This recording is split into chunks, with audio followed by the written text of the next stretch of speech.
से शादी होता मोर रैयारा पियरा की फराक वाली से शादी होता मोर रैयारा पियरा की फराक वाली से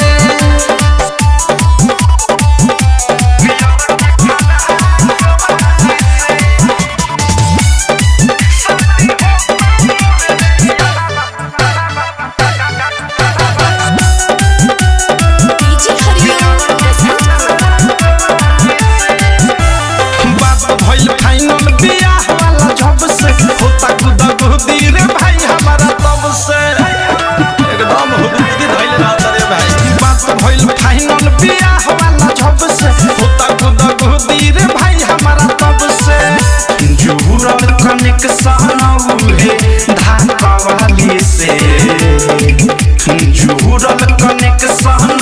है धागा वाली से शादी होता मोर रैयारा पियरा की फराक वाली से शादी होता मोर रैयारा पियरा की फराक वाली से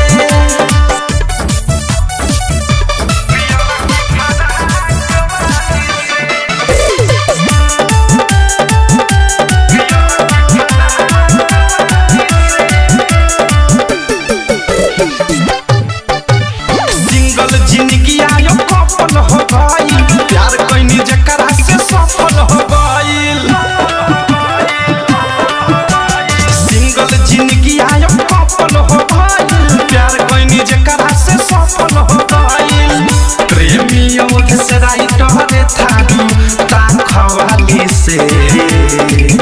मीठू मिसाइल अनुराग ताखवाली से शादी होता पियरा की फराक वाली से शादी होता मोर रैयारा पियरा की फराक वाली से आँख लड़ी गइल त दिल लेके गइल धीरे धीरे लोभ वाला बात बढ़ी गइल उहे 72 छितर लंबा नाक वाली से उहे 72 छितर लंबा नाक वाली से शादी